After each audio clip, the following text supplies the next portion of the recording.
নমস্কার বন্ধুরা, কেমন আছেন সবাই? আশা করি সবাই খুব ভালো আছেন, সুস্থ আছেন। কালকে আপনাদেরকে দেখিয়েছিলাম আমরা বাঁকুড়ার থেকে দিল্লি পর্যন্ত। তো আজকে আপনাদেরকে দেখাবো দিল্লি থেকে বাকি রাস্তাটা আমরা কিভাবে বা কোন ট্রেনে গিয়েছিলাম। তো আমরা কিন্তু দিল্লি থেকে আমরা নেমেছিলাম নিউ দিল্লি। তো নিউ দিল্লি থেকে মেট্রো ধরে আমরা কিন্তু চলে এসেছিলাম ওল্ড দিল্লি। ওল্ড দিল্লিতে কিছুক্ষণ ওয়েট করে আমাদের ট্রেন ছিল বন্দে ভারত। তো আমরা বন্দে ভারতে উঠবো বলে অলরেডি বেরিয়ে পড়েছি। সুমন্ত দেখুন আগে আগে যাচ্ছে দুটো ব্যাগ নিয়ে, আর আমার কাছে পিঠে একটা ব্যাগ আছে, অঙ্কিত আছে। তো এইভাবেই আমরা যাচ্ছি। অলরেডি আমরা ট্রেনের কাছে চলে এসেছি। এখন 2:30 এরকম বাজবে। তো ট্রেনের টাইম কিন্তু ছিল 3:15। যদিও ট্রেনটা 3:15 ছাড়েনি, 3:45 বেজে গিয়েছিলো ছাড়তে। আসলে স্টেশন থেকে বেরিয়ে ট্রেনটা ওয়েট করছিল। এটাতে বলবো না যে ট্রেন কর্তৃপক্ষের দোষ, কারণ বন্দে ভারত ট্রেনে আমি এর আগেও চেপেছি। তো ট্রেন টাইম কিন্তু একদম পারফেক্ট থাকে। এখানে আসলে আমরা যেখানে যাচ্ছিলাম পাঞ্জাবে, তো ওখানে কৃষক আন্দোলনের জন্যে ট্রেনটা কিন্তু অন্যদিকে অন্য রুটে ঘুরে গিয়েছিল। তো ওই কারণেই আমাদের ট্রেন কিন্তু যথেষ্ট লেট ছিল। যেখানে আমরা পৌঁছানোর কথা 8টার সময়, সেখানে আমরা পৌঁছেছিলাম 10:30টার সময়। যাই হোক, তো অঙ্কিতের পাপা কিছু প্রথমে ছবি তুলে নিল। বাকি দেখুন, ভিড় দেখুন, সবাই কিন্তু ওই ট্রেনের জন্য ওয়েট করছে। তো ট্রেনের টাইম হলেই সবাই উঠবে। আমাদের কোচ নাম্বার ছিল C4, যেটা অনেকটা পেছনের দিকে ছিল। তো ওই জন্য আমরা এগিয়ে যাচ্ছিলাম আর সামনের দিকে। আর আপনাদেরকে দেখাচ্ছি ট্রেনটা বাইরের থেকে কীরকম দেখতে। তো দেখুন, অলরেডি বাইরের থেকে কিন্তু ভেতরের কিছুই দেখা যায় না, বাট ভেতর থেকে কিন্তু বাইরেটা পুরোটাই দেখা যায়। চেঞ্জার গ্লাস লাগানো আছে। যাই হোক, আপনারা সবাই মোটামুটি বন্দে ভারতের সম্পর্কে শুনেছেন। ওর ফ্যাসিলিটিও খুব ভালো। আগে যেমন খাবারের একটু প্রবলেম ছিল, এখন কিন্তু খাবার দাবারও খুব ভালো করেছে। তো যাই হোক, আমার কিন্তু এটা আমার বা অঙ্কিতের বা সুমন্তর এটা কিন্তু সেকেন্ড টাইম বন্দে ভারত। আগেরবার আমরা কিন্তু NGP থেকে হাওড়া এসেছিলাম বন্দে ভারতে। যখন বন্দে ভারত প্রথম চালু হয় তখনই কিন্তু আমরা এই বন্দে ভারতে চড়ে এসেছিলাম। ফৌজিতে থাকার কারণে আমাদের এটাই সুবিধা হয়েছিল কি আমরা মোটামুটি সমস্ত ফেসিলিটি পেয়েছিলাম। তো টিকিটেরও আমাদের সেরকম বছরে একবার কি দুবার কোনো চার্জেস লাগে না। তো সেই জন্যই আমরা এই যে যখনই সুবিধা পাই এরকম ট্রেনেই টিকিট কাটার চেষ্টা করি। আমরা কিন্তু পেছন দিকে এগিয়ে যাচ্ছি।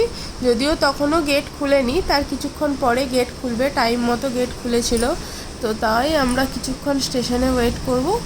C4-এর কোচের কাছে গিয়ে ওখানে যেই বসবো। আমাদের সিট নাম্বার ছিল 8-9। তো প্রথমেই শুরুর দিকে। যাই হোক, আমরা কিন্তু এগোচ্ছি, আপনাদেরকে দেখাচ্ছি। দেখুন ট্রেনটা কতটা বড় আর কীরকম। ট্রেনটা এমনি নর্মাল এক্সপ্রেস ট্রেনের মতো অত বড় না হলেও ট্রেনটা কিন্তু পরিষ্কার পরিচ্ছন্ন আর খুব ভালো। যাই হোক, দেখুন এই যে দেখালাম আপনাদেরকে, ওল্ড দিল্লি স্টেশনে বসে আছি। ট্রেনের দরজা খুলে গেছে। ট্রেনের দরজা খুলতেই সবাই কিন্তু আস্তে আস্তে ট্রেনে উঠতে শুরু করেছে। আমরাও ট্রেনে উঠে পড়েছিলাম। তো ট্রেনে উঠে পড়ে আমি ভুলে গিয়েছিলাম যে আমার পিঠের ব্যাগটা ওখানে নামানো ছিল। তারপর যখন আবার মনে পড়লো আবার নিয়ে এসেছি। তো যাই হোক, সেই ভিডিওটা আর করিনি। আর সুমন্ত বারবার মানা করছিল যে ফোনটা যাতে না বের করতে এখানে, কারণ দিল্লিতে নাকি ফোন খুব চুরি হয়। তো ওই জন্য ও কিন্তু আমাকে মেট্রো স্টেশন থেকে আসার পরে বা এতে কিন্তু কোনো ভিডিও করতে দেয়নি। যাই হোক, এখানে কিন্তু এবার আমরা উঠে পড়েছি। দেখুন আমাদের কিন্তু চেয়ার কারের টিকিট ছিল। তো এই ট্রেনের 2 রকমের টিকিট হয়, একটা হচ্ছে চেয়ার কার, একটা হচ্ছে এক্সিকিউটিভ। আপনাদের যেটা পছন্দ আপনারা সেটাই টিকিট কাটতে পারেন। তো দুটো টিকিট হচ্ছে হাফ ভাড়া, মানে এর যদি 1000 হয় ওর তখন 2000 ভাড়া। অঙ্কিত কিন্তু এসিতে ঢুকে প্রচণ্ড খুশি। ও এতক্ষণ গরমের জ্বালায় কষ্ট হচ্ছিল বেচারির। এখানে দেখুন পা রাখার জায়গা আছে, এটা খাবার টেবিল। ওপরে দেখুন সবাই কিন্তু একসাথে এরপরে ভিড় করে ঢুকে গেছে। এটা হচ্ছে পুশ ব্যাক বাটন। দেন জলের বোতল রাখার জায়গা। দেখুন অঙ্কিত কিন্তু অলরেডি মানে কথা বলতে শুরু করে দিয়েছে। আমরা উঠতেই কিন্তু আমাদেরকে খবরের কাগজ দিয়ে গেছে। আর আমাদের বড় পণ্ডিত এখন খবরের কাগজ পড়ছে। ও কিন্তু বাবাকে দেখছে যে খবরের কাগজ পড়তে হয়, দেখেই কিন্তু খবরের কাগজের দিকে এত মানে আগ্রহের সঙ্গে দেখছে। আর এইদিকে আরেকজনও, সেও খবরের কাগজ নিয়ে কী পড়ছে ভগবান জানে। আমার তো মনে হচ্ছে পোস্টার দেখছে, আদৌ পড়ছে বলে তো মনে হয়নি। ওকে দেখেই কিন্তু ও দেখুন অঙ্কিত কীভাবে তাকিয়ে আছে, দেখছে পাপার দেখেই কিন্তু অঙ্কিত প্রায় সমস্ত কাজই করে। যাই হোক, এখন সবাই বসে গেছে। আর দেখুন ব্যাগ রাখারও জায়গা আছে, যথেষ্ট বড় বড় ট্রলি ব্যাগগুলোই রাখা যাচ্ছে। আর এগুলো হলো রিডিং লাইট। তো মোটামুটি সমস্ত ফ্যাসিলিটি আছে এখানে। আর এখানে দেখুন লেখা আছে যে এই বাটনটি যদি নর্মালি আপনি কোনো কারণ ছাড়া প্রেস করেন তো আপনার 1000 টাকা জরিমানা আর 1 বছরের জন্য জেল হতে পারে। তো এটা দেখুন বোতল স্ট্যান্ড, পা রাখার জায়গার পাশেই কিন্তু বোতল স্ট্যান্ড আছে, আর এখানে কিন্তু চার্জিং পয়েন্টও আছে। যাই হোক, কিছুক্ষণ পরেই আমাদেরকে কিন্তু এরপরে স্ন্যাক্স দিয়ে গেছে। স্ন্যাক্সের মধ্যে আছে এলাইচি চায়ে, অ্যাপি, দেন নমকিন, আর তাছাড়া আরও নমকিন ছাড়াও এখানে কিন্তু আরও আছে। তো এই দেখুন দিচ্ছে আমাদেরকে। তখন এটা একটা কচুরি ছিল, আর ছিল তার সাথে সস, আর ছিল বাদামের পাটালি। তো এইরকমভাবে এই সব জিনিস দিয়ে গেছিলো। যেটা দেখুন অঙ্কিত অলরেডি চাটা কাড়িয়ে নিচ্ছে। চাটা যদিও আমি খাইনি, সুমন্তই খেয়েছিল, বাকি আর একটা কী করেছিল ঠিক আমার জানা নেই। তো যাই হোক, এই জিনিসগুলো দিয়েছে। পিনাট চাক্কি যেটাকে আমরা নর্মালি বাদাম পাটালি বলেই জানি।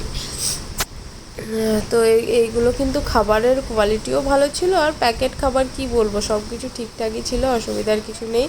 রাত্রের খাবারটাও কিন্তু খুব ভালো দিয়েছিল। রাত্রের খাবারটা যদিও আর আমি ভিডিও করিনি, কারণ তখন অলরেডি আমাদের এনার্জি শেষ। প্রায় যেখানে আমরা 8টায় নেমে যাব, সেখানে আমাদেরকে রাতে লুধিয়ানায় পৌঁছেছিলাম আমরা 8টার পরে, 8:30 9টার দিকে। তারপরেই লুধিয়ানায় পৌঁছেই খাবার দিয়েছিল। আর একটা জিনিস দেখুন, এখানে কিন্তু অলরেডি প্রায় 6:30 বেজে গেছে। 6:30 বেজে যেত, রোদের তাপটা দেখুন। আমি মানে একটা জিনিস পাঞ্জাবে এসে অবাক হলাম যে রাত 8টা বাজলে এখানে সন্ধে হয়। আর এই একটা বাচ্চা আছে যে মানে যথারীতি দুষ্টুমি করছে, আর অঙ্কিত এখানে এসে ঠান্ডাতে ঘুমিয়েও গেছে। অঙ্কিতের পাপারও ঘুম ধরে গেছে, কিন্তু বাচ্চাটা এত পরিমাণে বিরক্ত করছে কি ঘুমানো সম্ভব হচ্ছে না। আর এইখানে দেখুন কিভাবে রোদ ঝলক দিচ্ছে। আর এখানে আর একটা জিনিস দেখুন, বোর্ডে আপনাদেরকে দেখাচ্ছি কত আস্তে চলছে, 9 কিমি/আওয়ার এরকম চলছে। লুধিয়ানা দেখাচ্ছে আপনার টাইম হচ্ছে নেক্সট স্টেশন 6:42, কিন্তু তখন অলরেডি বেজে গিয়েছিল 7:30 মতো। তো তাহলে কতটা লেট ভাবুন ট্রেনটা। লুধিয়ানা পৌঁছাতে 8:30 বেজে গেছে। তারপর আমি আর কোনো ফোনের ভিডিও করিনি, কারণ এখানে নাকি অনেক চোর ছাচর আছে, সেই জন্য যারা ফোন নিয়ে নেয়। যাই হোক, ভিডিওটি ভালো লাগলে দয়া করে লাইক, কমেন্ট অ্যান্ড শেয়ার করবেন, আর আমার চ্যানেলটিকে সাবস্ক্রাইব করবেন। Thank you.